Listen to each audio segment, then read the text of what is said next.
because he had no access to me, he was angry and he started shaking the chairs. So why should I now start running all over the place? I love the late Archbishop Peter Hossa. I've talked about it many times. I've told you the story of the dog that was always harassing him. You remember that story of the dog? Said this man will be driving every day. This dog will run after this man every time. And the wife would say, this dog, this dog. So one day the man was driving and this dog came out again. Backing and running after this man. And Idahosa said, God said to him, Idahosa, step on your brakes. So he stepped on the brakes and the dog hit the head on the car. So that was the end. Said the dog never came after me again. He knew if he comes again, it will be worse. He told us the story of how armed robbers came to his house. I've told you the story before. Some robbers came to his house at night. He said, they were banging the door. Open the door. We are thieves. Said the wife said, hey, we are dead. We are dead. Honey, what do we do? Let's pray. If you knew the Archbishop very well, he was a terrible radical. He told the wife, say, which prayer? Give the one we prayed before we slept, calmly, and drank water. God didn't hear that one. And the armed robber still came. Is it the one we'll be praying and say, Holy Ghost? Is it that one God will hear? God will hear that one. You have to use your brain now at this time and let God help you. That's it. The wife said, what do we do? What do we do? What do we do? So he just went into his kitchen. He picked his machete. And then he stood by the door.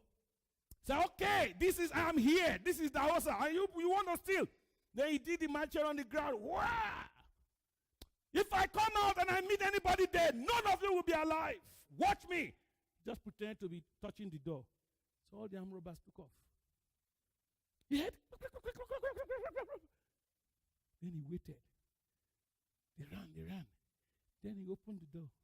So, oh, they are gone. Good. Then he shut the door. He told the wife, say, see, this is a miracle now. How can cutlass chase all these people away? He tell you the Holy Spirit was there. If we were shaking and praying, they would still be knocking on the door.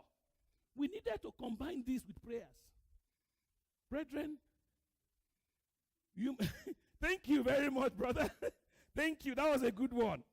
You must realize at a point how to use your brain and get results. I was going to go into grace, but time will fail me. But we'll go into that next week. But what I'm going to say about grace, so that you can think of it as we go home. I'm going to let us know, how many of us have heard people say before that we might be age mates, but we are not grace mates? How many of you have heard it from a minister? It's crap. Don't listen to such people. They are completely ignorant. There is nothing like grace mate. Because no be you bring the grace. It doesn't belong. So when someone says, I've heard that thing twice. I saw it on Facebook once, and I heard a man of God, I don't want to call his name, who said, we might be age mates, but we are not grace mates. I just looked at the man and said, oh, there. He doesn't know anything. You remember that guy that had farm, that said, I will enlarge this one, and I will build more barn. What happened to him? God said that night, God said, you're going to die. Fool. So, brethren, we'll talk about that next week, and then we'll talk about how grace could be rendered useless. So, grace can be rendered useless? We'll talk about that next week. How can grace be rendered useless? And we're going to talk about how grace could be made available to you. Okay, that's where we're going to stop because of time. But we have talked about different kinds of favor, and I want us to pray. For the next few minutes, I want us to pray. Because we have talked about favor.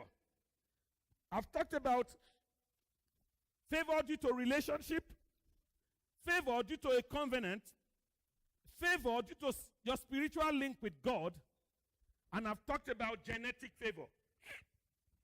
I also spoke about legal favor. I want you to begin to pray. Are you here?